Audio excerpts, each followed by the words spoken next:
queremos dar la bienvenida otra vez al espacio de los conversatorios FEN.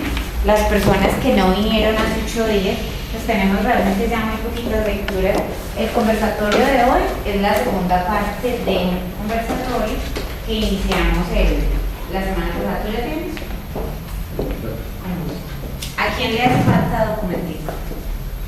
Bueno, el conversatorio con el que iniciamos este ciclo de conversatorios, que van a ser 10, iniciamos con el conversatorio Lo Queer como una experiencia de vida. Ese conversatorio fue como muy importante para sensibilizarnos en todo el tema de sistema sexo, género, deseo, saber que existen unas categorías, que hay un sistema histórico que ha puesto al hombre como en una posición de supremacía por encima de la mujer. Ese conversatorio estuvo a cargo del compañero Gustenberg Guerrero. Hace 8 días tuvimos la primera parte del conversatorio, la historia de todas, no es la historia de todos, no es la historia de todas.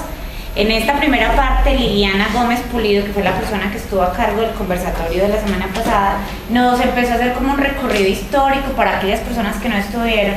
Nos empezó a hacer un recorrido histórico como del papel de la mujer, qué significa ser mujer, la connotación cultural que ha tenido ser mujer, como toda esa situación de subyugación, de sumisión a las que hemos estado expuestas las mujeres. Y también lo hicimos como desde un abordaje teórico donde Liliana nos ubicó un poquito conceptualmente qué es eso de sexismo, machismo, qué es androcentrismo, patriarcado, todo eso para poder llegar como a una definición o acercarnos a una definición de qué es feminismo.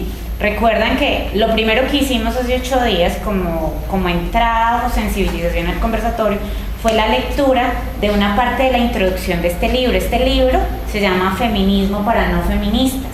Este libro lo pueden descargar en la página web de FEN. No es un libro de FEN, es un texto en PDF que elaboró una mujer que se llama...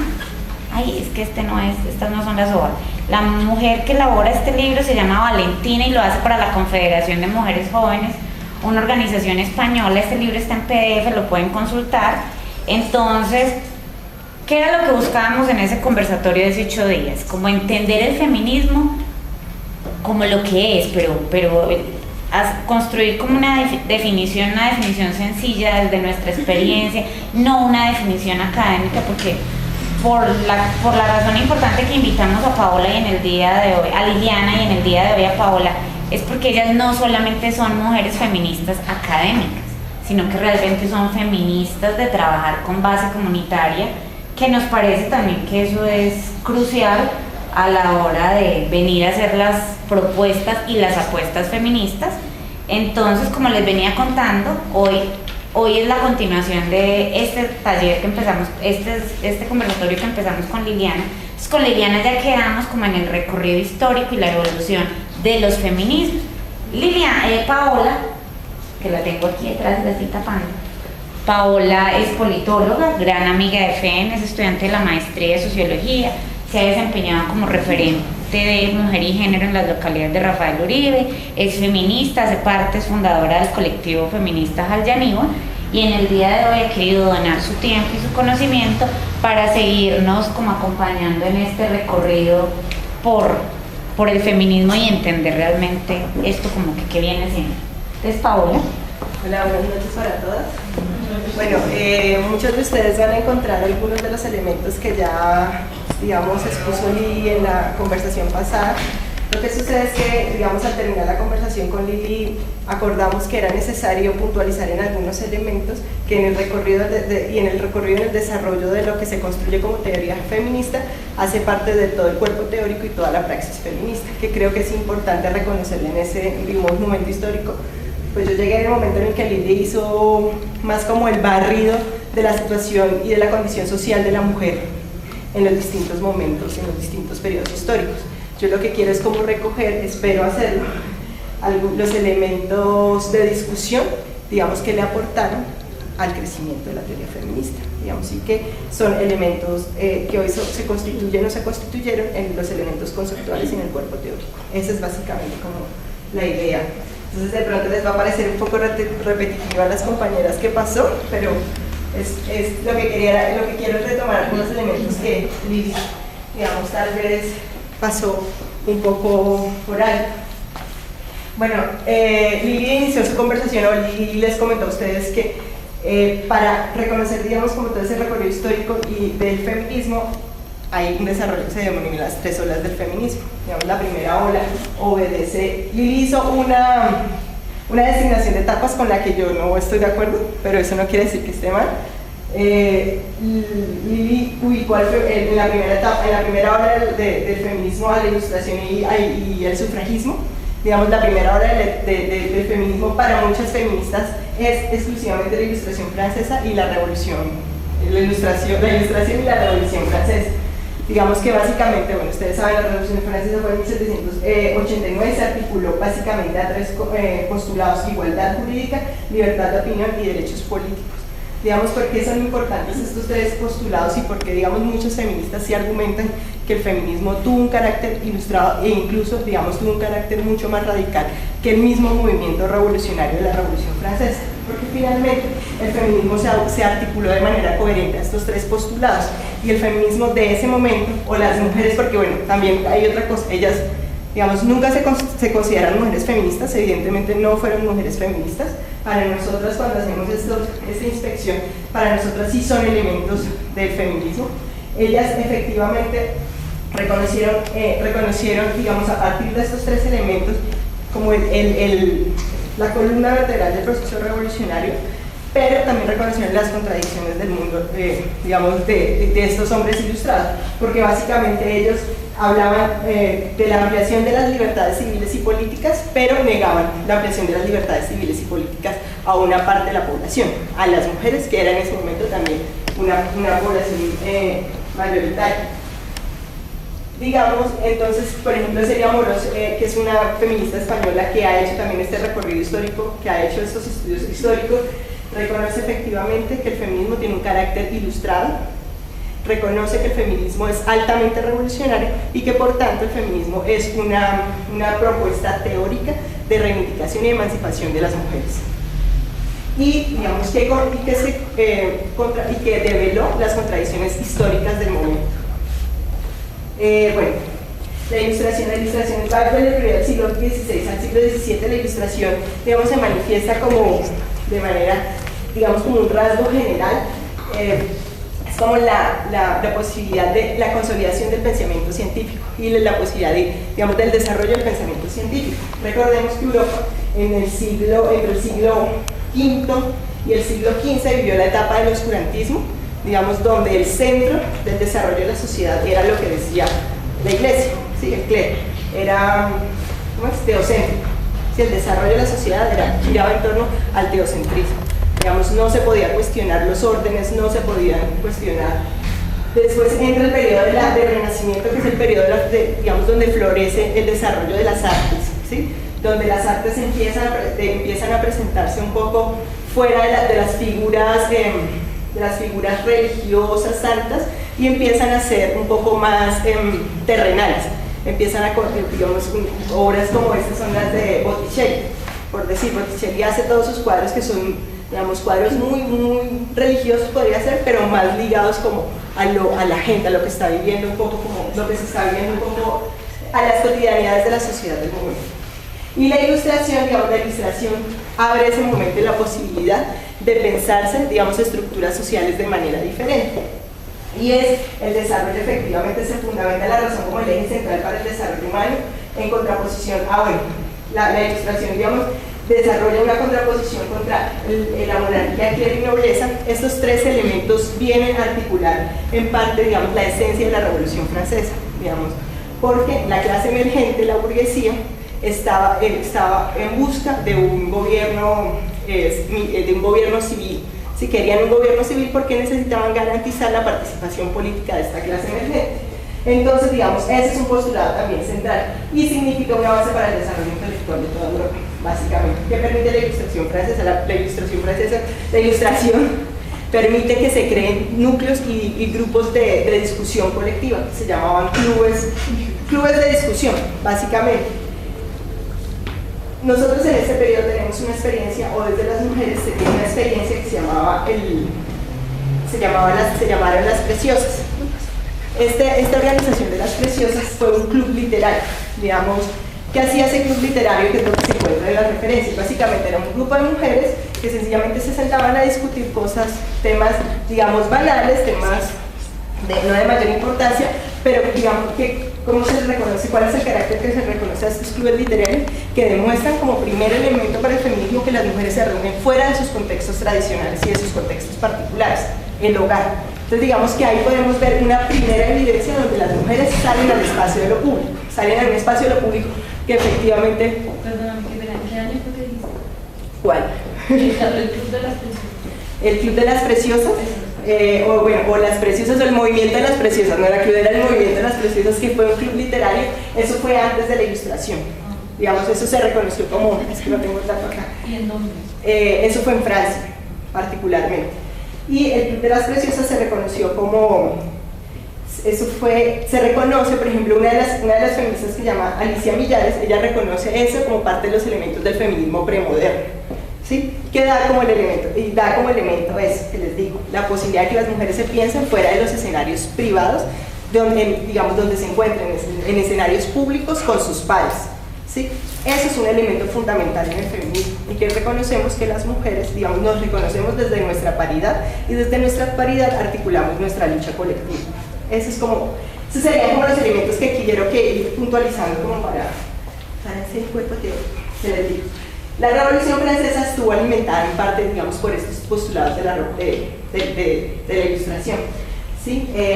Básicamente la Revolución Francesa contó con una inconformidad política, una inconformidad social y una inconformidad económica, digamos, de parte del tercer estado. Ya Lili les había hablado que era lo del tercer estado, básicamente, digamos, la parte de la social más oprimida en la sociedad burguesa, por decirlo así.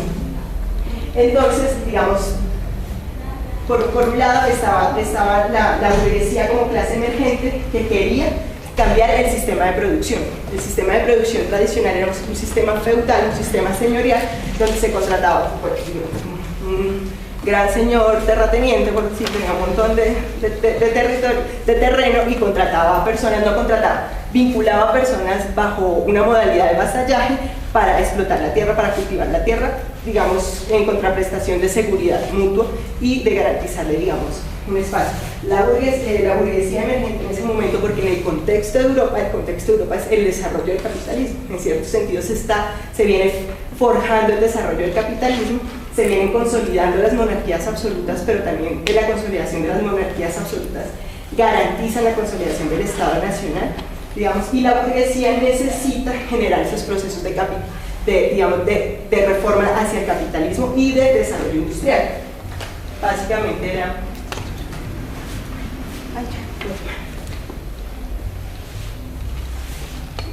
Bueno, estos son como algunos de los, digamos, yo quería también rescatar algunos de los textos y de los personajes que fueron importantes en este proceso de la Ilustración, digamos, o que hacen parte del cuerpo teórico del feminismo. Y está el primer personaje, es Pauline de la Barrère. Él es un filósofo francés, digamos, ¿cómo se podría decir? Su ala de desarrollo teórico es desde el cartesianismo, es decir, que resuelven los problemas sociales a partir del dualismo. Si me equivoco en algo, por favor me dice, porque aquí en la historia me entiendo, pero digamos, Pauline de la Barrère tiene dos elementos fundamentales, o tiene dos textos fundamentales. La cosa es la igualdad de los sexos en 1673 y sobre la educación de las damas. Porque este texto, muchas feministas han dicho que estos dos textos básicamente no están diciendo nada respecto a la situación de la mujer, más allá, digamos, de evidenciar cuál era la estructura social de ese momento. Otras feministas dicen que tienen contenido altamente, digamos, de denuncia, digamos, de reconocer que efectivamente las mujeres ocuparon una posición social en relación un poco, digamos, con la supuesta naturaleza, digamos, que las mujeres por sus condiciones físicas y biológicas debían estar encargadas del hogar, debían estar encargadas de su marido, estaban proyectadas para eso. Un poco mira, se teoriza sobre el prejuicio de la tradición y la autoridad como argumentos, básicamente desde el clero, sobre la educación de los sexos, sobre la educación de las damas. Paulín de la Barrera básicamente dice, él tiene dos palabras, dos frases que son muy cruciales, digamos, que generan mucha polémica, y es primero que las mentes no tienen sexo, y que las almas, digamos, por tanto no pueden condenárseles a la desigualdad por esta razón. Paulín de la Barrera propone, digamos, generar un proceso de universalización de la educación y de garantizar acceso a la educación de manera igualitaria para las mujeres. ¿Cuáles serían los elementos, básicamente? Primero, digamos, se discute la condición de las mujeres en relación de una supuesta naturaleza, ¿sí? Digamos, una naturaleza que está dada desde el cristianismo, desde el catolicismo, ¿sí? Que básicamente sigue siendo muy actual. Si nosotras vamos a hacer las lecturas, por decir, del Génesis, el Génesis demuestra claramente cuál es la posición y el espacio natural de las mujeres, ¿sí? Respecto al hombre y respecto a la familia, ¿sí? Entonces, básicamente las mujeres en el Génesis somos las pecadoras, somos las que generamos, digamos, los males de la sociedad, y el Génesis cierra nuestro castigo diciendo como que pariremos con dolor nuestros hijos. Ese es el castigo por no sé, producir los males del mundo, porque los males del mundo fueron producto de las mujeres. Y básicamente lo que Paulín trata de desvirtuar y desmentir es básicamente ese tema, que no es un asunto natural, que es un asunto cultural, que está ligado a una tradición eclesiástica y a una supuesta autoridad del hombre sobre las mujeres en relación de comandar los espacios, digamos, los espacios cotidianos.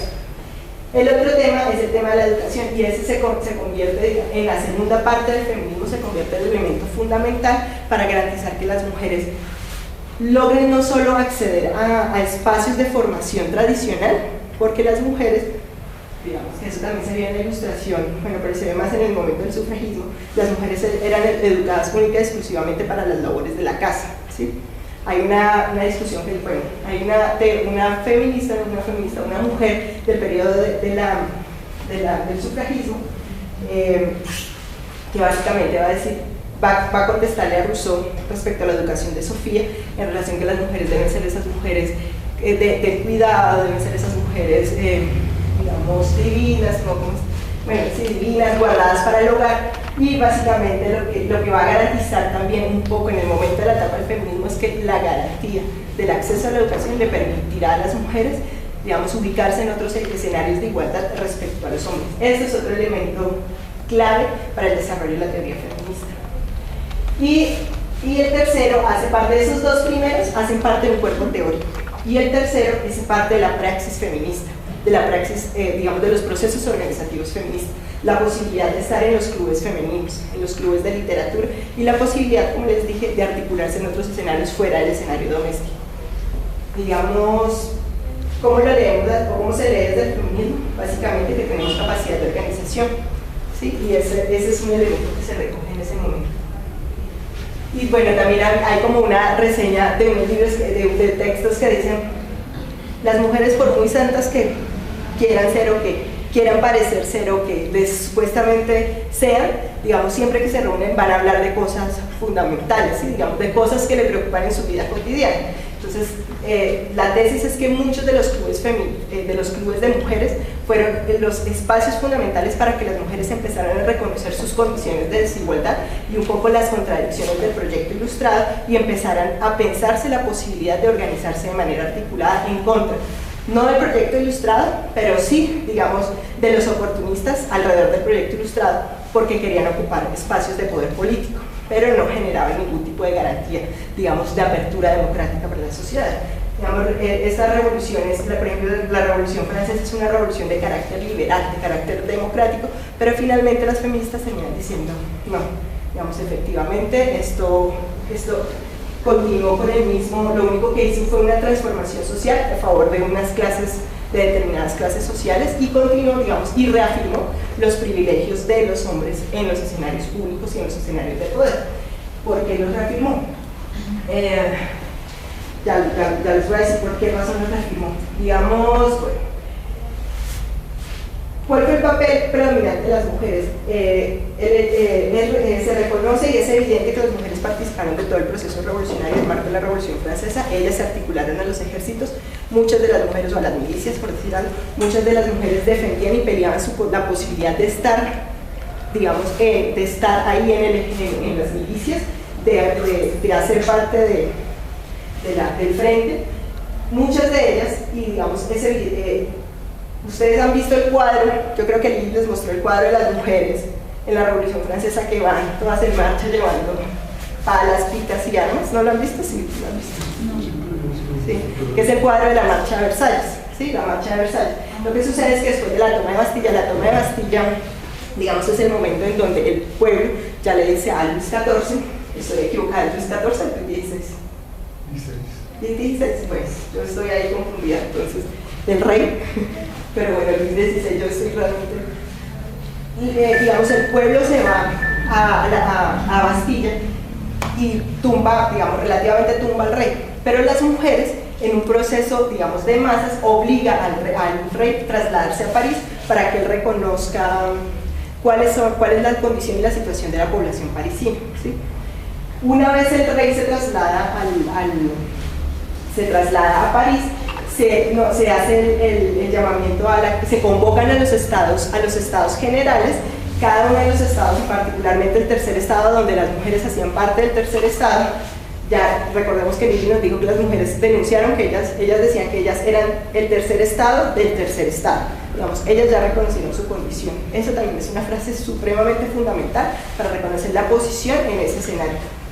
Ya, cuando convocaron al tercer estado, las mujeres se supone, o bueno, el tercer estado debía hacer unos cuadernillos de quejas. Resulta que las mujeres se reunieron en plaza pública, resulta que las mujeres se reunieron a redactar los cuadernillos de quejas, pero resulta que los cuadernillos de quejas de las mujeres nunca fueron tomados en cuenta, digamos, no fueron importantes. Finalmente, las mujeres quedaron en nada, nuevamente, ¿sí? Digamos, la Ilustración aportó para la revolución la defensa del derecho a la ciudadanía para el sexo. Bueno, exacto. ¿Cuáles serían como los elementos que nosotros consideramos que están en el marco de esta primera ola del feminismo? Esta primera ola del feminismo, yo particularmente la considero la más amplia en gama, no solo de la acción colectiva, sino la más amplia también en gama de las pretensiones del movimiento, porque ellas luchaban por el tema de la ciudadanía, ¿sí? Completa. Ellas promulgaban un cuerpo jurídico, ¿sí? Tal cual como se hizo para los hombres. Ellas exigían un cuerpo jurídico para ellas, de la misma manera que para los hombres. Entonces ese es un gran aporte para el feminismo. Ellas promulgaron el derecho a la ciudadanía para las mujeres y la instrucción pública, la instrucción pública para la educación, que esta también fue una propuesta de Condorcet. Condorcet es otro personaje, digamos, reconocido del proceso de la Revolución Francesa. Finalmente termina condenado a muerte. El man se suicida porque dice: yo no voy a permitir que me guillotine. En la Ilustración se ampliaron y se fortalecieron los clubes femeninos, digamos, pero ya estos clubes de mujeres ya no estaban única y exclusivamente limitados al tema literario. Digamos, la ventaja de las mujeres ilustradas de ese momento era la cercanía que ellas tenían con hombres de la sociedad. Además eran mujeres de la sociedad burguesa, tenían acceso a libros, muchas de ellas ya sabían leer, muchas de ellas, digamos, tenían la posibilidad de rotarse libros, de rotarse teorías, y digamos, este fortalecimiento de los clubes femeninos, de los clubes de mujeres, les permite a ellas articular sus discursos, les permite preparar discursos. En el proceso de la Ilustración y de la Revolución Francesa, ¿cuál es el elemento en términos de la praxis para el feminismo? Que las mujeres logran salir a la plaza pública, y hacer una demanda y una denuncia, digamos, de sus reivindicaciones. Logran reconocer una gama de reivindicaciones alrededor de la educación, alrededor de la ciudadanía, alrededor de las propiedades, alrededor de la posibilidad de no estar sujetas al marido, pero finalmente, digamos, el cuerpo no. Para ellas lo más importante era el acceso a la educación en ese momento. Tenemos dos mujeres supremamente importantes que yo creo que Lili se las nombró, no sé, que una es Olympia de Gouges. Ella hace en 1791 la Declaración de los Derechos de la Mujer y la Ciudadana. Digamos, punto fundamental, ella tiene muchas similitudes con Labarré. Labarré, por ejemplo, también porque, bueno, me voy acordando de cositas, porque Labarré fue muy polémico, porque Labarré también solicitaba que las mujeres podían ser como sacerdotas, por decir, no sacerdotisas, sino ser parte de la iglesia, digamos que ellas podrían conducir una iglesia, ¿sí? Cosa que no era permitida. Lo que sucede es que en ese contexto también con el desarrollo del calvinismo, del momento del protestantismo, digamos, a las mujeres se les permitía, y Condorcet decía a las mujeres debe ser permitido ser parte de las iglesias, pero digamos, ellas ser como sacerdotes, por decir algo.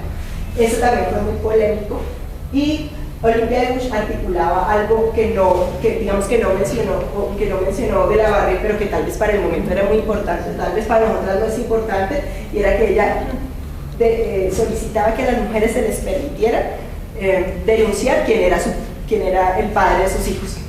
Tal vez para muchas no era importante conocer al papá, o sea, que el papá de sus hijos sea público, pero en ese momento, digamos, tal vez por algún tipo de relaciones de relaciones sexuales, algunas mujeres no ocultaban las relaciones y los hijos productos de algunas relaciones tal vez, digamos, prohibidas. Ella solicitaba que en ese momento las mujeres pudieran denunciar públicamente y pudieran reconocer quién era el padre de sus hijos públicamente. Eso era como algo que no estaba que se requería en ese momento. Y en 1700, Olympia es finalmente guillotinada. Esa es básicamente, eso era lo que yo les decía, muchas de las mujeres del momento de la Ilustración, digamos, la recompensa de estas mujeres fue la guillotina, o muchas de ellas salieron exiliadas. Mary Wollstonecraft es inglesa, ella hace la vindicación de los derechos de la mujer, ella es quien hace las discusiones teóricas y filosóficas con Rousseau respecto a la educación de las mujeres, porque discute directamente el texto de la educación de Sofía, digamos, donde Sofía es la mujer que debe estar preparada para el hogar, para el cuidado de la familia, una mujer santa, una mujer pura, y básicamente que debe estar dedicada y educada en las artes menores. ¿Cuáles eran las artes menores? Las artes del tejer, las artes del cocinar, las artes del llevar la buena familia. Esas eran las artes menores y esa era la única educación permitida para las mujeres. Mary creo que termina exiliada y cae en el anonimato, básicamente, o sea, no se vuelve a tener rastro de ella. Estos eran básicamente como los elementos a rescatar un poco dentro del escenario de la Ilustración y de la Revolución Francesa, la posibilidad de que las mujeres salgan al escenario de lo público a los escenarios domésticos, a partir de los clubes femeninos, la posibilidad de articular, digamos, del reconocimiento de las desigualdades en razón de las condiciones naturales, digamos, y desvirtuar estas desigualdades en razón de esas condiciones naturales. Se discutió sobre la jerarquía y el poder eclesiástico, digamos, que por vía daba poder al poder patriarcal, por decir. Creo que esos también son elementos que permiten articular el entender qué es el patriarcado en este momento y, digamos, permite la acción colectiva, porque las ilustradas, se me había olvidado, las ilustradas que se articularon en los clubes femeninos, Olympia de Gouges es asesinada en 1973, a las mujeres se les prohíbe estar en espacios públicos, más de 3 mujeres se prohíben estar en espacios públicos, se cierran los clubes de mujeres, se prohíbe tener clubes de mujeres, muchas mujeres siguieron con clubes de mujeres de manera clandestina, se les prohíbe también hacer parte de manifestaciones políticas. Ese es el saldo del proceso de la Ilustración y la Revolución Francesa, del proceso más democrático de la sociedad. Perdona, fue en el periodo de Ilustración que las mujeres decidieron hacer su iglesia y que también la gente decía que eran movimientos satánicos y todo eso. Eso era lo que yo les decía de Labarré, digamos, porque fue el periodo del protestantismo, donde el protestantismo considera, digamos, un poco aparte del catolicismo, que los hombres pueden hacer su propia interpretación de lo que es Dios, de lo que es, no sé. Hacer. Entonces, las mujeres, y en ese sentido a las mujeres también se les puede dar la facultad. Es por eso que también Paulín de Labarré dice, bueno, las mujeres también pueden hacer digamos, sus conexiones directas con Dios, y ellas pueden tener sus iglesias, básicamente, el sacerdocio. De la Revolución Francesa y el escenario del feminismo. Vamos ahora a hablar del feminismo sufragista. Este se reconoce como la segunda ola del movimiento feminista. Es durante el siglo XIX, parte del siglo XX. Sí, parte del siglo XX, mediados del siglo XX. Muchas autoras reconocen que este feminismo es de carácter, digamos que es un movimiento social que está organizado, que está articulado y organizado de manera internacional. ¿Por qué lo dicen? Pues, digamos, en esta visión eurocentrista, porque básicamente todo el proceso del sufragio femenino se dio en Europa, Inglaterra y también pues, en Estados Unidos con otras condiciones. ¿Cuál era el momento, digamos, como el contexto social del momento, el contexto económico? Era el proceso de la revolución industrial, el desarrollo del capitalismo. Digamos, porque este momento, digamos, genera tensiones, va a generar las tensiones entre lo que se conoce como las feministas, digamos, del sufragismo desde la línea liberal, y las feministas que también apoyaron el sufragismo, pero desde la línea socialista. Pero más adelante vamos a ver, digamos, cuáles son como los quiebres que se presentan entre estas dos tendencias. La revolución industrial del capitalismo se presentó, digamos, como un escenario de transformación también de una estructura social. Básicamente las mujeres, o sea, si nosotras hacemos el recorrido histórico, nos vamos a dar cuenta que las mujeres aparecieron en los periodos de contextos revolucionarios, ¿sí? En los periodos donde supuestamente, o en los periodos donde se dieron aperturas democráticas, o donde se dieron cambios de estructuras sociales. Eso fue la Revolución Francesa, lo mismo pasó en la Revolución Industrial. Las mujeres se articularon un poco a este escenario, pensando la posibilidad que la Revolución Industrial y el capitalismo iba a generar unos cambios de la estructura y iba a generar beneficios a la población en términos de lo económico. Pero finalmente, pues se dieron cuenta que es así, que además no sigue siendo así, ¿sí? Porque estamos en un modelo capitalista que es un modelo totalmente, digamos, explotador, que tiene unas condiciones de explotación laboral bastante complejas en la actualidad y que muchas de nosotras estamos inmersas en eso. Básicamente, ¿cuál va a ser la contradicción entre el proceso de la revolución industrial del capitalismo y las mujeres socialistas y las liberales que van por la línea del sufragismo? Es básicamente la manera como las mujeres, la mujer proletaria se vincula al mercado económico. Entonces, la mujer proletaria se vincula al mercado económico en unas condiciones de insalubridad. Muchas de ellas mueren, a muchas de ellas se les impide hacer parte de sindicatos.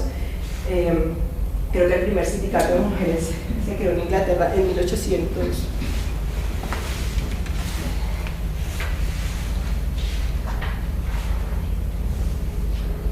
En 1874, a ellas les era prohibido sindicalizarse, les era prohibido, digamos, vincularse a sindicatos, entonces crearon su primer sindicato.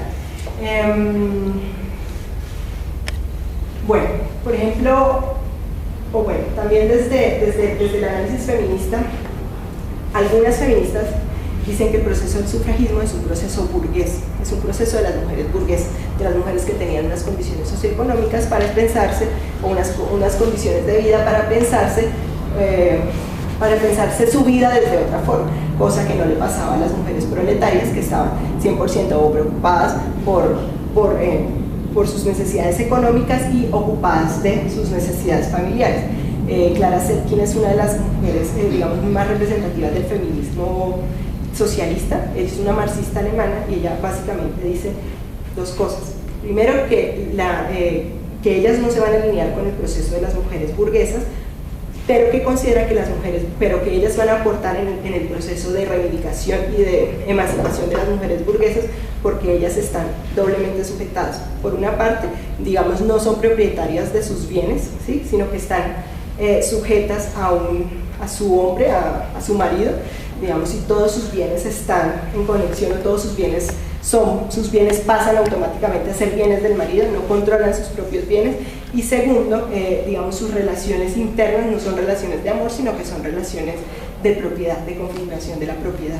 Entonces, Clara Zetkin considera que ellas van a aportar en el proceso de la revolución de la mujer proletaria, van a aportar en la emancipación de la mujer burguesa en esos dos escenarios, garantizarle su emancipación civil en relación con sus bienes y garantizarle la posibilidad de autodeterminarse.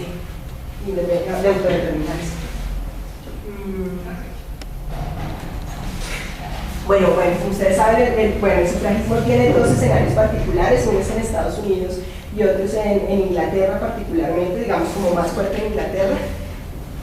En Estados Unidos las mujeres sufragistas estuvieron ligadas al movimiento antiesclavista. Digamos, ellas hacen parte hacen parte digamos, de los grupos de organización, hacen parte de los grupos de debate, se organizan alrededor de la liga antiesclavista. Ellas están en las discusiones por la enmienda de la Constitución, pero resulta que cuando por fin se logra la eliminación de la esclavitud, pues las mujeres, se logra una enmienda, logra que no solo la libertad para los esclavos, sino el derecho de voto para los esclavos. Entonces las mujeres, como ahí reconocen las mujeres también su condición de subordinación, ellas dicen, bueno, nosotros estamos peor que los esclavos, porque finalmente pues nosotras no teníamos la condición que ellos tenían en relación, digamos, de propiedad y de explotación tan directa. O sea, ellas no lo consideran así, pero esa falsa promesa democrática les permite a ellas reconocer que efectivamente se encuentran en una condición de subordinación peor que los esclavos en Norteamérica.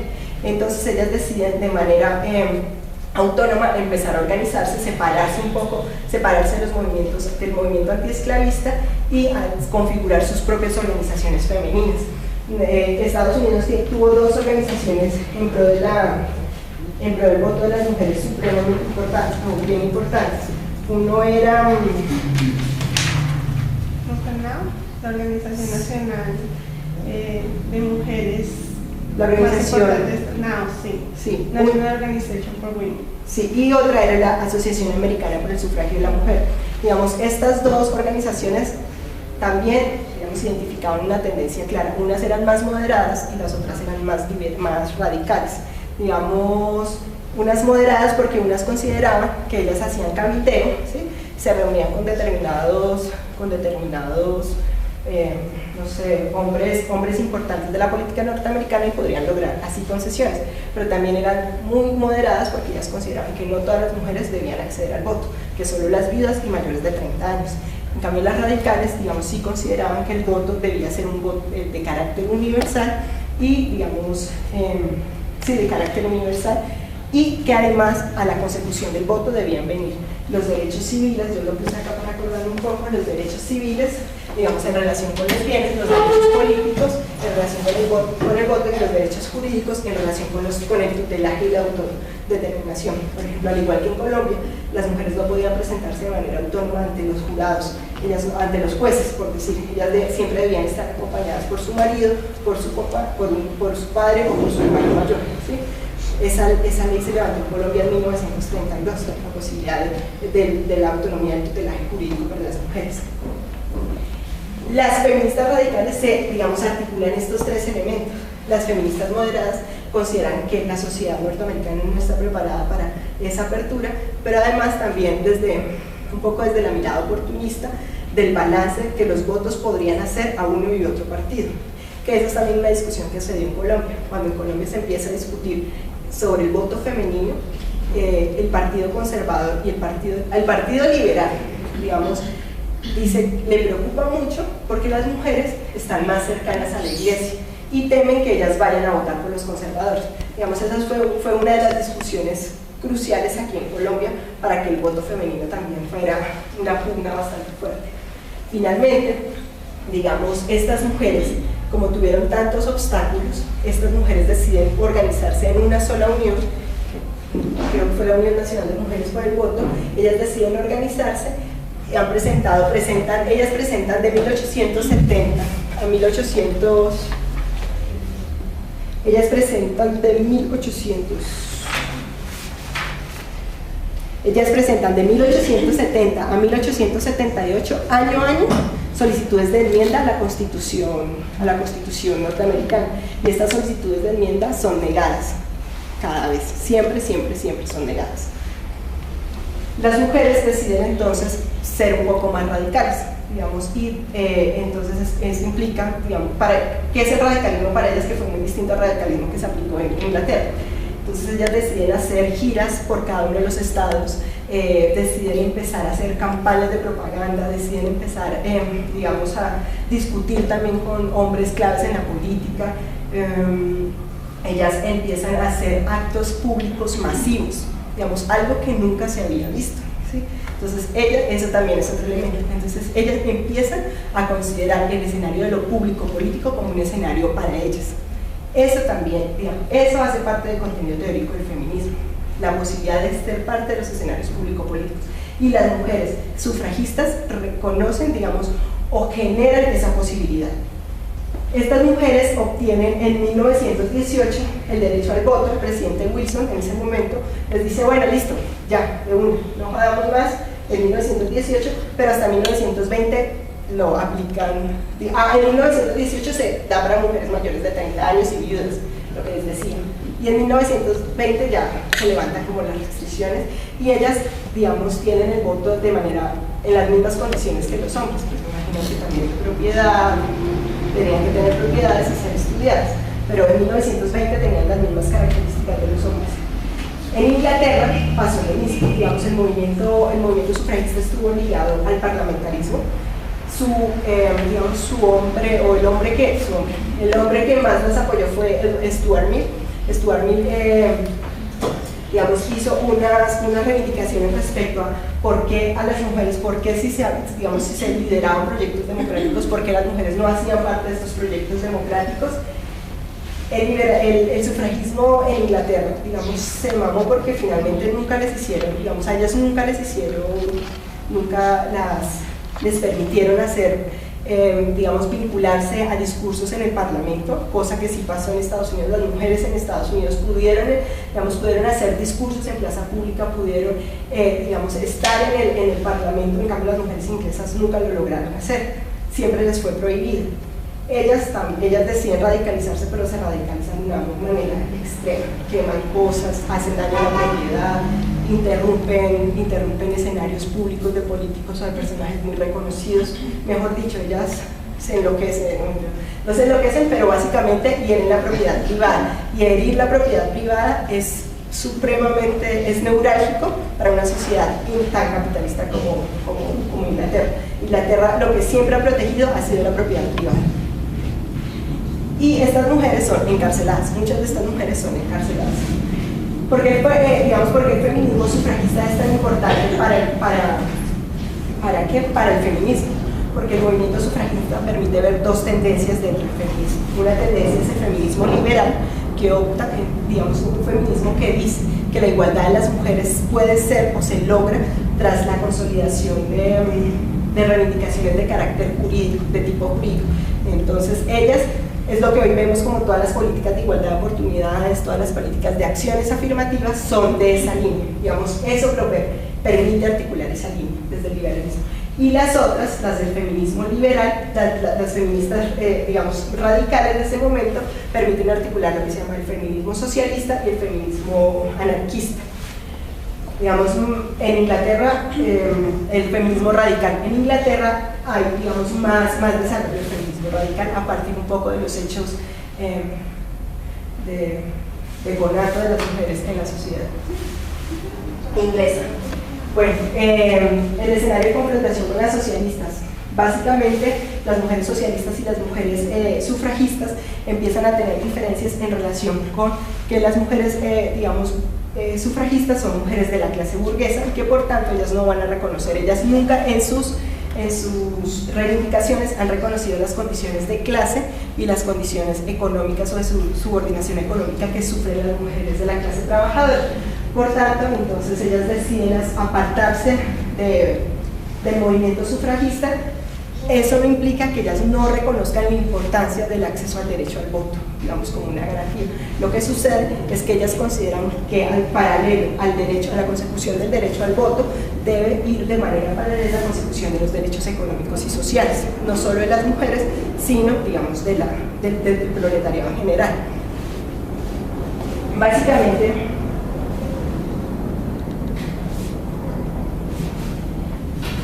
se me fue el, bueno, el proletariado en general. Ahí me perdí. Que las feministas socialistas siguen reconociendo la importancia del derecho al voto, pero que reconocen que las feministas sufragistas no van a tener en cuenta nunca las condiciones de inequidad a las que están. Ahí vas. Entónate. Bueno, entonces, digamos, un aporte del feminismo socialista de ese momento, del feminismo marxista, es reconocer las condiciones de subordinación y las condiciones de desigualdad económica. Ya recuerdo lo que les iba a decir. Para las feministas marxistas era supremamente fundamental, digamos, el desarrollo de la mujer proletaria, porque ellas consideraban que las mujeres proletarias iban de la mano con el hombre proletario. Digamos, para ellas eso sí era necesario. Digamos, esa equivalencia sí era supremamente importante, porque además las mujeres proletarias iban a acompañar al hombre proletario en el proceso de la revolución y por tanto la constitución del poder político. Entonces, esa es una crítica que se le hace al feminismo marxista de ese momento, pero digamos, eso permite hoy articular desde el feminismo postmarxista, digamos, el análisis alrededor de las relaciones de producción y reproducción. Digamos que es la crítica que se le hace a la teoría marxista, en donde él solo evidenció las situaciones del desarrollo de las relaciones de producción, pero que no examinó las relaciones de reproducción al interior de la familia. Pero las feministas postmarxistas lo ven hacer. Hay evidencias de que Clara Zetkin efectivamente denunció ese tema, ¿sí? Y que otro personaje también del marxismo que puso esa discusión en escena fue el hombre y la propiedad de la familia, de la propiedad del Estado y la familia, Federico Engels. Federico Engels también reconoce, digamos, que la familia, digamos que la construcción de la familia no es una construcción natural, que efectivamente la familia, digamos, surge para garantizar la propiedad, la posesión y la herencia, y que las mujeres dentro de ese escenario han sido, digamos, desvinculadas del escenario de la producción, ¿sí? Para resguardarse en el espacio interno, y a ellas nunca se les permitió, no se les dio la posibilidad de vincularse a las relaciones de producción económica, ¿sí? Para Engels y para muchos de los marxistas de ese momento, si las mujeres lograban vincularse a la producción económica, podrían digamos, emanciparse sexualmente, porque les garantizaría acceso económico y acceso a bienes. Para ellos eso es fundamental. Esa es una de las crisis que también hay para contar otra historia, entre muchas de las mujeres feministas que hicieron parte de los partidos de izquierda de los años 60 y los años 70. Una de las reacciones particulares es que muchos de los partidos de izquierda o de los dirigentes de los partidos de izquierda decían, primero son la resolución de las inequidades económicas. Cuando se salden las inequidades económicas y cuando logremos, digamos, generar condiciones de igualdad en términos de las relaciones de producción, vendrán las otras transformaciones de tipo cultural y social. Esto hace que las feministas se desvinculen de los partidos de izquierda y que, digamos, después de los 60 y después de los 70 ellas empiecen a articularse como un movimiento autónomo, un poco liderado de los partidos de izquierda. Pero eso no quiere decir que ya sus reivindicaciones no sean reivindicaciones de izquierda, ¿sí? Yo creo que pues, el movimiento feminista es un movimiento, bueno, de izquierda desde mi perspectiva, es muy de izquierda, pues digamos tiene reivindicaciones de izquierda, o sea, de tipo revolucionario, digamos, transforma la estructura de la sociedad y la estructura fundamental de la sociedad en un esquema de dominación y explotación. Básicamente el feminismo propone, digamos, esa transformación, que es una transformación que también propone el marxismo, pero desde otras lógicas, desde las lógicas de la economía. Las mujeres las proponen un poco desde las lógicas de la cultura y de la sociedad, que fueron también los elementos que fueron evidentes en todo este proceso. Las mujeres reconocieron que las condiciones de subordinación no eran unas condiciones naturales, sino unas condiciones culturales y que obedecían a una construcción de la social. Y esta construcción social es lo que articula en el feminismo en la década de los 70 para reconocer qué es el sistema sexo-género. Digamos, este recorrido histórico le permite, digamos, identificar las denuncias de las mujeres en los determinados momentos históricos, permite identificar hoy el tipo de conceptos que tenemos alrededor del feminismo. Bueno, yo les quería hablar, la vinculación de las mujeres al mercado y a la economía genera también condiciones de explotación. Ya les había dicho, muchas mujeres mueren en fábricas, muchas mujeres trabajan más de 8 horas, trabajan, digamos, en unas condiciones de insalubridad espantosas, pero en general era la clase obrera, ¿sí? Digamos, esas eran las condiciones de la clase obrera. Lo que sucede es que se puntualiza sobre las mujeres porque muchas de ellas se hacían cargo de familias, digamos, algo que también pasa actualmente con muchas mujeres, ¿sí? Muchas de estas mujeres eran mujeres solas, bueno, algunas de estas mujeres eran mujeres solas. Y en 1910, digamos, como para consolidar, una de las tareas de las mujeres del feminismo marxista era lograr consolidar una organización de mujeres independiente a las liberales o a las burguesas. Y ellas convocan en 1910 la segunda conferencia internacional, conferencia internacional de mujeres socialistas.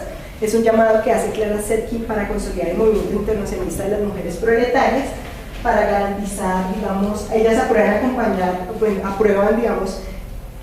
ellas solicitan, hacen la petición para que los estados socialistas de ese momento consideren, digamos, necesario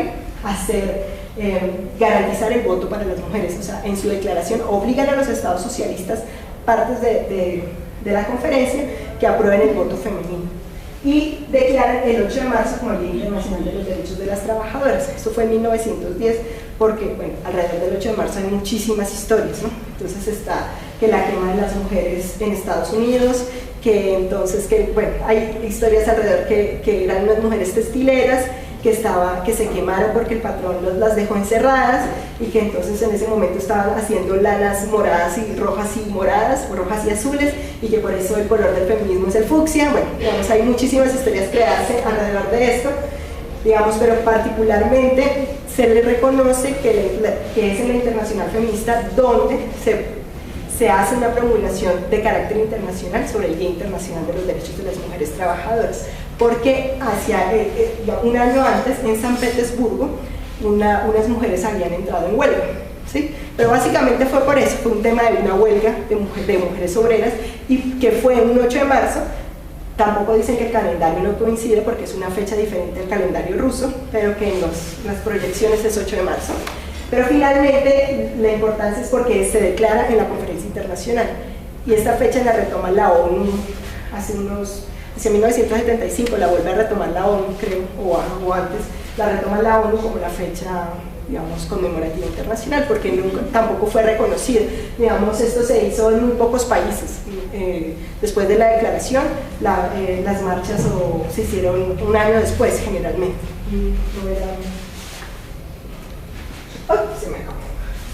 Bueno, ¿qué les iba a decir básicamente? Bueno, es como para terminar, la idea era reconocer algunos elementos claves, como ya les dije, del feminismo, del momento del sufragismo nos permite evidenciar 3 tendencias claras: el liberalismo socialista, el feminismo socialista, el feminismo liberal y el feminismo radical. El feminismo liberal básicamente propugna por la necesidad de hacer cambios en la estructura jurídica, de garantizar leyes, porque las leyes transformarían la condición de las mujeres, les garantizarían el acceso a determinados privilegios. El feminismo marxista se articula más hacia la condición socioeconómica de la mujer proletaria, pero no solo de la mujer proletaria, sino la condición, digamos, de desigualdad en el marco del desarrollo del capitalismo. Y el feminismo radical dice con ninguno, ni con el movimiento burgués, ni con el movimiento liberal, ni con los hombres, ni con los partidos de izquierda.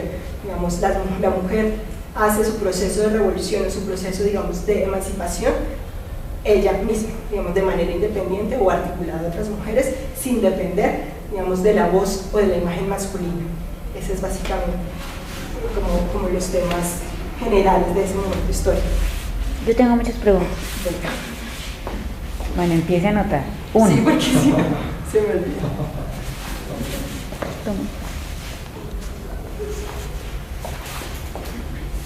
Lo primerito. Quedamos, Liliana hacía una división y ella hacía la división por olas y ella llegaba como hasta la tercera o cuarta ola del feminismo. Yo quiero que tú nos cuentes, digamos tú por qué no abordas este recorrido histórico, por qué lo abordas de una manera alternativa y si retomamos esto de las olas del feminismo, estaríamos en este momento en qué ola. Lo otro que te quiero preguntar, en este momento las fracturas que hay dentro del movimiento feminista son muy grandes, al punto tal que se considera mejor que existen muchos feminismos, ¿cierto? Muchas posibilidades de feminismo, al punto tal que casi que simultáneamente se va a realizar un encuentro lésbico feminista en Bolivia y simultáneamente se va a realizar en Paraguay un encuentro lesbi intertransfeminista. Entonces, que tú nos cuentes desde tu óptica de mujer conocedora de todas estas líderes del feminismo, a qué se deben como esas rupturas estructurales del feminismo madre para que se salgan y ahora resulten tantas posibilidades de feminismo. La tercera pregunta es, ¿en qué momento se resignifica erradamente el Día de la Mujer como un día de reivindicaciones por derechos y se vuelve este asunto mediático de la flor? O sea, ¿y qué pitos vienen tocando las flores en el Día de la Mujer? Ya. Por ahora ya. Bueno. Claro, evidentemente, digamos, esta es la segunda ola del movimiento, el sufragismo es la segunda ola del movimiento feminista. Muchas feministas, digamos, son muy críticas porque particularmente dicen que el feminismo tuvo un momento de calma y de total, digamos, desarticulación una vez se obtiene el derecho al voto, porque, digamos, quedan olvidados los otros tres, digamos, las otras dos reivindicaciones alrededor de derechos civiles y derechos jurídicos, ¿sí? A pesar de que evidentemente en muchos de los países, particularmente en Estados Unidos, en 1806 se le garantizó a la mujer la posibilidad de tener, digamos, de ser propietaria, digamos, de su herencia, ser propietaria de su herencia. No hay evidencia aún, pues no encontré ningún tipo de evidencia en Inglaterra. Estas tres líneas que yo les digo que salen, digamos, que son como las vertientes del feminismo, son lo que viene a articular la tercera ola del feminismo. Pero una tercera ola que está más, que Lili lo comentó en la última sesión, que está más, que centra los derechos de la mujer alrededor de la posibilidad de su autonomía, de la autonomía de su cuerpo, de la posibilidad de decidir. Digamos, recuerden que en ese momento se introduce la pastilla anticonceptiva, que eso fue, pues, digamos, fue muy polémico, pero son las mujeres feministas quienes también deciden, quienes promueven estas reivindicaciones, particularmente las feministas radicales y las feministas lesbianas de los 60 y de los 70. Son las que empiezan a hacer las reivindicaciones alrededor de la propiedad del cuerpo y del derecho y de la autonomía del cuerpo en relación con la sexualidad, con la pareja y con el goce. Tú me hablas de, bueno, yo la verdad no creo que estemos en ninguna ola. Lo que hoy nos permite tener este recorrido histórico, o aquí en Colombia particularmente, porque aquí en Colombia tampoco es que haya como muy claro olas, hay momentos, hay otras feministas que dicen que hay olas en Colombia, pero lo que podemos tener en este momento, digamos, es una riqueza conceptual y teórica alrededor del tema de la emancipación de las mujeres, una riqueza conceptual y teórica en relación de cuál es el sujeto feminista, digamos, cómo se articula el sujeto feminista, cómo se construye el sujeto feminista, un sujeto feminista, digamos, emancipador, un sujeto feminista que efectivamente, por ejemplo, que Cris comentaba la vez pasada en las discusiones que tenía con otras feministas en relación con el cuerpo, un sujeto feminista que puede de manera autónoma hacer la construcción de su propio cuerpo, hacer la construcción que no obedezca a un modelo, a un parámetro, ¿sí? Que no obedezca tampoco, digamos, como a las reglas del mercado, pero que pueda ser mi propio modelo, mi propio parámetro, ¿sí? Porque Cris comentaba algo al respecto a la forma de su cuerpo y a la posibilidad de, digamos, de ponerse tetas, de ponerse culo, ¿sí? Y que eso era un poco rechazada por las feministas. Y yo siento que es un poco rechazada por el feminismo, por algunas de las feministas, porque las feministas están que esto va a ser duro, pero las feministas están afanadas de buscar también un modelo, de buscar un modelo de mujer, ¿sí? Porque entonces, bueno, entonces el modelo de mujer no es el modelo de mujer 90, 60, 90, que siempre nos han vendido, que el mercado nos ha vendido, que el mercado ha utilizado. Entonces, ¿cuál es el modelo de mujer? El opuesto, digamos, y creo que ese es un mal camino del feminismo, porque el feminismo aboga por la autonomía y en la posibilidad de considerar de qué manera yo puedo estar físicamente o emocionalmente, ¿sí? Entonces, pero hay muchas feministas radicales que tienen esas posiciones, y creo que el feminismo, por ejemplo, el feminismo anarquista da elementos de aporte respecto a la autonomía del cuerpo de las mujeres y la posibilidad de tomar decisiones. Ese es uno de los asuntos más, pues un tema importante. Y eso va en la posibilidad de que tú preguntas sobre el tema de si hay posibilidades de construir muchos feminismos, si hay posibilidades de construir muchísimos feminismos, porque digamos, yo siento, o un poco la postura también del colectivo feminista, es que no hay una sola línea de construcción feminista o no hay una sola línea válida. En el feminismo muchas de nosotras son, digamos, como seguidoras del feminismo liberal, otras son seguidoras del feminismo de la diferencia, que es un desarrollo, digamos, no reciente, pero es un desarrollo actual. Otras son seguidoras del feminismo anarquista, otras somos seguidoras del marxismo, del feminismo marxista, pero consideramos que puede haber una discusión armónica, ¿sí? entre estas corrientes teóricas, porque cada una ha aportado de manera fundamental para el avance en la consecución de los derechos de las mujeres. Por decir, no son fundamentales las políticas de igualdad, pero han sido de gran apoyo las políticas de igualdad, para por lo menos colocar en la discusión las condiciones de subordinación y de las relaciones desiguales y los roles de género desiguales de las mujeres respecto a los hombres, también, así como el acceso a bienes y a derechos, ¿sí? Las políticas en igualdad han permitido evidenciar eso. Las políticas de acción afirmativa también han permitido garantizarle a las mujeres acceso prioritario a otro tipo de servicios, a otro tipo de derechos, digamos que en otro contexto, en otros momentos no podríamos y continuaríamos así.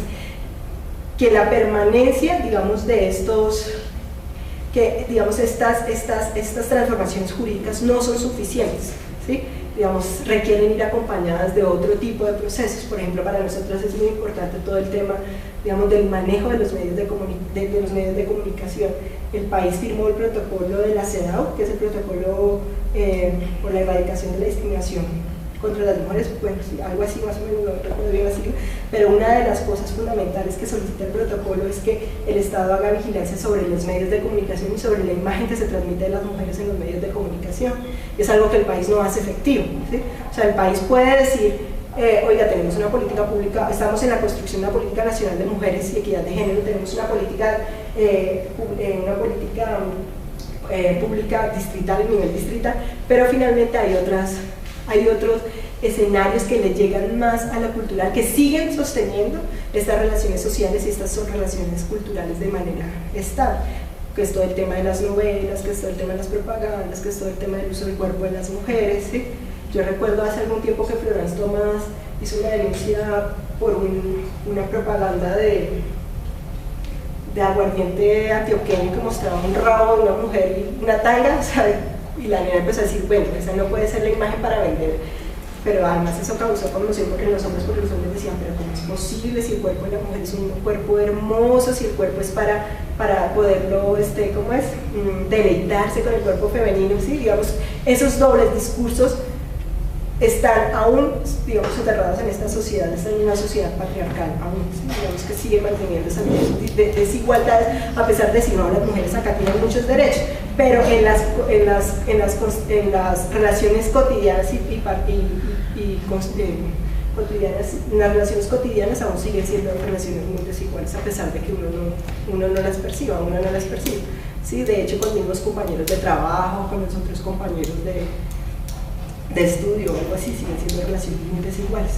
Incluso, por ejemplo, Lili hablaba la vez pasada de las posibilidades de socialización. Para las mujeres fue muy difícil acceder y ha sido muy difícil acceder a los escenarios público-políticos, porque las mujeres nunca hemos estado socializadas en los escenarios. Por eso para la historia del feminismo, el que estas mujeres hayan salido al escenario público, el que estas mujeres hayan decidido, digamos, colocarse en el mismo nivel de discusión de hombres de trayectoria política como Stuart Mill, como Rousseau, ¿sí? Digamos estos hombres que crearon un estatuto patriarcal, un estatuto del universal masculino, es de gran importancia para los procesos de socialización de las mujeres actuales, ¿sí? Porque nos permitieron dar pasos, o nos han permitido dar pasos firmes en otros escenarios, ¿sí? Aunque sigue siendo muy difícil hablar en público, sigue siendo muy difícil articular ideas, sigue siendo muy difícil porque no es una especialidad femenina, por decir algo. No estamos socializadas, nuestra socialización desde niñas es con las muñecas. A nosotras nos regalan, y ustedes lo pueden ver, que a las niñas les regalan, no caminan pero tienen un bebé, no caminan bien pero arreglan un coche, llevan un cochecito con un bebé. Entonces ese tipo de socializaciones está de manera, digamos, inconsciente, generando, digamos, definiendo el espacio para el que tú debes estar preparado. Eso es básicamente. Y el 8 de marzo lo que sucede es que, respecto al tema del 8 de marzo, es que las mujeres feministas tuvieron un proceso de apertura en un proceso de acercamiento en 1975 con la Organización Nacional, con la ONU, con la Organización Nacional de Estado, Organización de las Naciones Unidas. Digamos, porque a partir de 1970 se empiezan a contar la implementación de las políticas de igualdad y de las políticas o de un marco jurídico internacional en favor de los derechos de las mujeres, donde tenemos la CEDAW, la Belén do Pará, tenemos también, bueno, está la Declaración de los Derechos, los derechos civiles y los derechos políticos. Bueno, digamos, hay una serie de declaraciones favorables para las mujeres, y esa cercanía con las mujeres le permite a la ONU hacerse como el vocero un poco de esta fecha. Es la ONU realmente quien promueve el 8 de marzo como Día Internacional, desvirtuando, digamos, el carácter revolucionario que tuvo en su momento, ¿sí? O su carácter histórico en relación con el reconocimiento de los derechos de las mujeres proletarias o las mujeres, digamos, vinculadas a la economía, que fue lo que se hizo en la Segunda Internacional Femenina de Mujeres Socialistas. En la Segunda Internacional lo que se denuncia, digamos, son las condiciones laborales en las que están, digamos, las condiciones laborales de las mujeres en el mundo capitalista, y por tanto ellas deciden hacer una reivindicación alrededor de esto y recogen el 8 de marzo como la fecha. Digamos, no es claro históricamente si es por las mujeres de San Petersburgo, bueno, parece ser que sí es por las mujeres de San Petersburgo, porque Clara Zetkin era el partido alemán, estaba con Rosa Luxemburgo, que es otra mujer del Partido Comunista Ruso. Entonces ellas, digamos, son como las promotoras de esta fecha. Pero pues básicamente creo que ya en las últimas décadas se le ha venido dando una figuración diferente al 8 de marzo, más allá de las flores y eso, pero aún es muy difícil porque este es un sistema consumista, digamos, y que todas las fechas las articula en relación con el mercado, no en relación con la reivindicación de los derechos, que creo que ese es como el tema clave ahí, ¿no? No hay un reconocimiento de los derechos de las mujeres, más allá de que es bien bonita porque está vinculada a la dinámica laboral y a la dinámica económica, pero creo que eso también es una tarea nuestra. ¿Preguntas? Aquí estábamos hablando básicamente en la parte externa. Para Colombia como tal, ¿cuál ha sido como ese momento crucial o como la diferencia? ¿En qué momento ha marcado la diferencia entre, no sé, estar subyugadas y salir a...? Pues, digamos, Colombia ha tenido muchos avances, digamos, han sido avances significativos, pero no han sido avances, pero aún nos falta mucho camino, ¿sí? Básicamente, la historia del movimiento feminista en Colombia, o del movimiento de mujeres por la consecución de los derechos, también parte del voto, digamos, del sufragio femenino, en 1945, si no estoy mal, ¿sí? ¿No? 54. 57 quedó. Bueno, ellas inician todo su proceso en 1954 y lo logran en 1957 en el gobierno de Rojas Pinilla. Ellas básicamente, digamos, también son mujeres de élite, son mujeres que tienen la posibilidad de generar procesos organizativos, son mujeres que tienen la posibilidad de interlocutar con gobernantes importantes. Son mujeres, sí, son mujeres que... ¿Son esposos de ellos? Sí, pero realmente son esposas de hombres de la política muy importantes, lo que les permite hacer un cabildeo político en el Congreso, o con los parlamentarios. Las mujeres obtienen el voto en 1954, el derecho al voto, en el marco del gobierno de Rojas Pinilla, ¿sí? Pero lo logran ejercer solo hasta 1957 por el tema del Frente Nacional, ¿sí? Porque digamos como el Partido Conservador y el Partido Liberal se turnaban en el poder, pues las mujeres realmente nunca lograron acceder al voto. Este es el elemento importante en el feminismo colombiano, es que se tiene que para 1932, lo que yo les dije, las mujeres logran su tutelaje jurídico, ¿sí? Eso también es un avance porque las mujeres no podían representarse de manera autónoma ante los jueces, tampoco podían tener sus propiedades. En Colombia en 1980, hace muy poco, a las mujeres les es permitido hacerse la operación, la cirugía de ligarse las trompas. La ligadura de trompas, ¿sí? Y hasta el 88 les quitan el DEI. Sí, pero digamos en el 80 a ellas sí, ellas no podían, o sea, necesitaban la autorización de su marido. Aún hoy, a pesar de esa ley, a muchas mujeres le exigen la autorización del marido para hacerles la ligadura de trompas.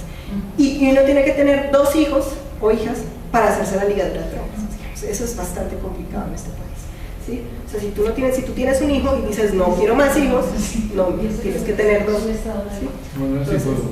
¿Ah? Manuel psicólogo. Sí, o sea, es bastante complejo. Y hay como un resurgir, un poco, no un resurgir, sino la reactivación del movimiento feminista hacia la década de 1980. Bueno, en el año 1980 el país hace el primer encuentro feminista latinoamericano. Esto también les permite reconocerse. Bueno, ¿quién tenía una actividad fuerte? Medellín. Medellín ha tenido una actividad fuerte alrededor del feminismo. Ellas acompañaron mucho con el movimiento LGBT, digamos, fueron acá. El movimiento LGBT y el movimiento feminista fueron movimientos articulados en la década del 80, ¿sí? En la década de los 80 fueron movimientos, digamos, permanentes, movimientos continuos. No sé si las rupturas se dan en relación con las políticas específicas, que creo que aún se mantiene, en relación a las políticas específicas para las mujeres, las políticas específicas para el LGBT, los problemas de los LGBT, los problemas de las mujeres, ¿sí? Entonces digamos que eso genera un poco la fractura, pero de todas maneras se mantiene como movimiento articulado, digamos, hay que decirlo, medianamente pueden coordinar acciones y actividades en consecución de sus derechos, existe, digamos, aún es posible, hoy es posible. Pero en 1980, bueno, es el encuentro feminista latinoamericano. En Bogotá empieza como a articularse un movimiento más sólido, se empieza a ver, digamos, que tiene mayor fuerza, y es en el marco de la Constitución del 90 donde las mujeres ven con mayor posibilidad el acceso y la consecución de sus derechos. Recordemos que 1990 significa la apertura del país en 2 sentidos, en el aspecto económico, ¿sí? Porque es el proceso de apertura económica y casi todos los países de Latinoamérica están en los procesos de transición, la transición democrática, digamos, de consolidar estados democráticos, y paralelo a ello de garantizar una serie de derechos políticos y sociales, ¿sí? ¿Qué es lo que yo, digamos, he visto un poco en ese proceso?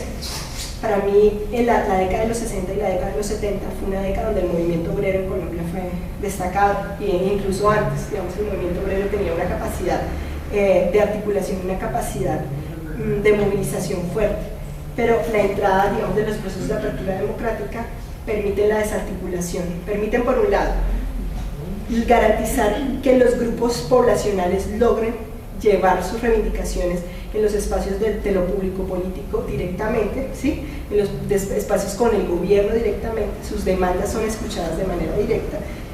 Hay una transformación del Estado, del modelo de Estado, no es un modelo ya de Estado de bienestar que se venía implementando, sino es un modelo de Estado de derecho, digamos un modelo de Estado que está preocupado por las necesidades particulares de determinados grupos sociales. No le interesa generar cambios estructurales en la sociedad como se venían implementando. O sea, el problema no es la pobreza en general y el problema no es el modelo, sino el problema es garantizarle que X población salga de las condiciones de miseria. Digamos, ahí es cuando empiezan a aplicarse las políticas focalizadas, y estas políticas focalizadas dan apertura a las políticas públicas específicas o determinadas para las poblaciones, y es ahí donde tenemos, por ejemplo, las primeras políticas públicas para mujeres fueron la política pública para la mujer jefa de familia rural, de ruralidad, algo así, creo que fue esa la primera política que la hizo Cecilia López, digamos que la defendió Cecilia López. Pero esto, de la misma manera, desarticula un movimiento social en pro de los derechos humanos, digamos, un movimiento más sólido y consolidado, pero también fortalece el movimiento feminista o el movimiento de mujeres en Colombia, en el país, particularmente en Bogotá. La posibilidad de estar en el centro de debate y en el centro de poder, digamos, genera procesos organizativos muy sólidos. Y las mujeres, digamos, tanto que en el 2000 logran interlocutar con los candidatos a la alcaldía de Bogotá y logran hacer su política pública de mujeres y equidad de género en el distrito capital, digamos. Esa apertura democrática, esa apertura de derechos que se da en la Constitución del 91, donde reconoce la igualdad de las mujeres, donde reconoce que las mujeres no pueden ser discriminadas en ninguna situación, donde reconoce la protección especial para las mujeres en los espacios laborales y en condiciones, digamos, cuando están esperando bebé, embarazadas, ¿sí? Digamos, la Constitución da una serie de prerrogativas para las mujeres particulares que antes el Estado no tenía. La Constitución además garantiza la creación de un Estado laico, ¿sí? Que puede ser algo paradójico, ¿sí? ¡Ay! Mañana, que no se me olvide, quienes tengan la posibilidad, mañana va a ser la marcha contra el procurador. A las 9 de la mañana sale de la plaza de los parques de los periodistas. Pero bueno, acompañando entonces desde el Facebook y desde el Twitter, por lo menos. ¿Pero el toque no va? ¿No? Bueno. Ahora entonces, digamos, en Bogotá logra consolidarse, y también en Medellín también tiene unas políticas públicas, además de tener políticas, tiene programas, digamos, beneficiosos para el tema de las mujeres. Medellín tiene la clínica de la mujer, que ha causado muchísima polémica, pero que ha sido de gran importancia para mujeres de estratos económicos bajos. Eso también es un aporte del feminismo anarquista. El feminismo anarquista y el feminismo radical, cuando empezó, ellas empezaron, a mí se me olvida, yo me recuerdo cositas por pedazos. El feminismo anarquista y el feminismo radical, ellas empezaron a articular con otras mujeres, digamos con mujeres populares, alrededor de los grupos de autoconciencia femenina. Los grupos de autoconciencia femenina, cuando ellas empezaron a decir nosotras nos vamos a desligar de los partidos, de los movimientos y de las tendencias políticas, porque nosotras mismas vamos a construir el feminismo, es porque ellas empiezan a hablarse en relación con sus condiciones cotidianas y empiezan a ver desde sus experiencias vitales qué les ha afectado en su vida, y esas experiencias vitales les permite a ellas articular, digamos, reconocer cuáles son sus necesidades. Y una de las necesidades que reconocieron estas mujeres feministas radicales es las condiciones el acceso a la salud para las mujeres, y ellas hicieron clínicas de apoyo y de ayuda para mujeres en cuestiones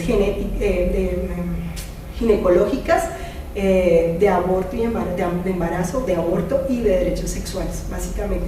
Eso también es un logro y un aporte desde el feminismo radical, para que también estemos pensando en las mujeres en la posibilidad de la opción de la maternidad, en la posibilidad de contar con clínicas especializadas para nuestras condiciones, digamos, de salud sexual y reproductiva, para nuestros momentos de vida, que eso también es un debate que se tiene en parte con el sistema y el modelo de salud que tenemos actualmente, que es un modelo de salud que no está, digamos que en relación a las mujeres no está adecuado para lo que te pasa en determinados momentos de la vida, sino que sencillamente pues no discrimina a nadie, digamos, eso le pasa a todo el mundo, pero las mujeres tenemos unas condiciones particulares en determinadas etapas de la vida que requieren una atención particular y una atención específica. Eso lo heredamos de las mujeres anarquistas, y en Medellín, por ejemplo, tenemos un caso de eso. Claro que acá en Bogotá también la hay de manera soterrada, pero las hay acá, esas clínicas para las mujeres también. Eso es, básicamente. Yo les iba a decir algo, también les iba a dar una cuña. Nosotras hacemos, no sé si les interese, porque me acordaba también de las mujeres anarquistas. Las mujeres anarquistas también hicieron grupos de defensa feminista, donde hacían ejercicios y prácticas para prevenir situaciones de violencia, digamos, para contrarrestar situaciones de violencia, pero que también les permitía generar, a partir del ejercicio físico, fortaleza emocional.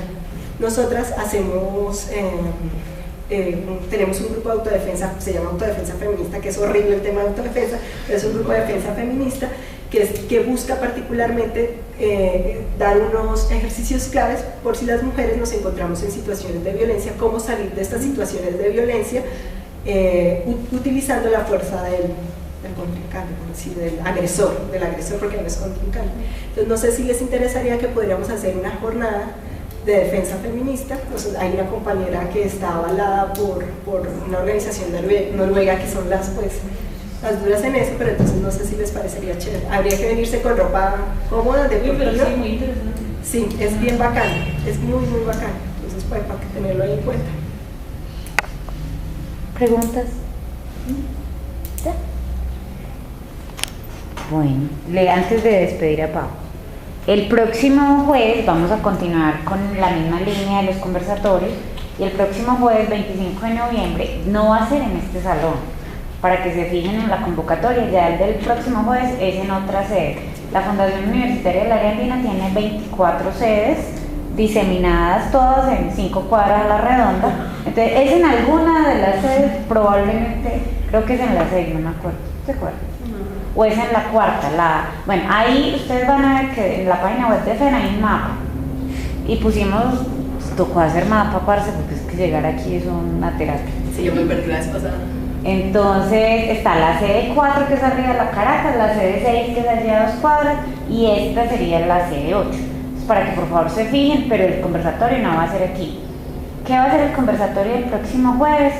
Va a ser algo como feminismo para dummies. Con Liliana y Paola hemos hecho como un recorrido como conceptual, histórico, y con Sandra Montealegre, ella en este momento es la referente para la política pública LGBT de la Dirección de Derechos Humanos, también es una mujer feminista, activista. Ella propone un conversatorio de por qué es pertinente el día de hoy que las mujeres nos pensemos como feministas, porque es importante que las mujeres al día de hoy sigamos como teniendo apuestas feministas y continuemos como con ese ejercicio de cuestionar y de reconocer todo este tema de las diferencias. Pero Sandra me dice que ella lo va a abordar como desde una cosa más así, más vivencial. Entonces yo no sé cuál es la sabrosura de ella, pero me dijo que no iba a hacer nada ni histórico ni nada, pero lo importante es ya llegar a ese conversatorio pues como con cierto acervo de conocimientos que ya nos han dejado Liliana y Pau. Entonces pues están cordialmente invitadas. Ella dice más o menos como que va a tener unas preguntas orientadoras como qué son las feministas, porque algunas mujeres aún hoy nos pensamos como apuesta política al ser feminista y pensarnos en las realidades y en el acceso a los derechos y a las oportunidades de las mujeres. Entonces ella lo va a hacer, no sé realmente cómo lo vaya a abordar, entonces ahí les dejo pues como... Yo quiero como cerrar con algo, digamos, creo que es importante que el feminismo es una teoría política y una acción práctica, digamos que no es un sistema en oposición al machismo. El machismo es una práctica, digamos, una tendencia cultural que no tiene ningún sustento teórico, más allá de lo eclesiástico, de la tradición, ¿sí? Pero no tiene ningún articulado teórico o conceptual alrededor de por qué ese machismo, el feminismo se ha preocupado por una construcción teórica alrededor del reconocimiento del sujeto como mujer, como el sujeto, digamos, emancipador, básicamente eso. Y el feminismo, bueno, yo creo que Lili habló del tema del patriarcado, ¿no? ¿Sí? Digamos, el feminismo permitió, digamos, la construcción y el reconocimiento, no, más que la construcción, el reconocimiento de que estamos en un sistema patriarcal, un sistema, digamos, que genera opresión no solo y única y exclusivamente sobre las mujeres, sino que es un sistema en cadena de opresión en diferentes escenarios de la vida. ¿Sí? Por eso algunas feministas, aunque no todas, están de acuerdo en que el machismo, lo discutíamos la vez pasada, que el machismo no es un asunto o no es culpa de hombres, tampoco es culpa de mujeres, ¿sí? Pero que tanto hombres como mujeres podemos generar prácticas machistas, y que la apuesta es en cierto sentido reconocer cuáles son nuestras prácticas machistas en la vida diaria, digamos, y tratar de erradicarlas, porque el feminismo pretende, el machismo no puede, bueno, no, básicamente eso, se me fue la palabra. Gracias. No, gracias a ustedes, gracias a Pau.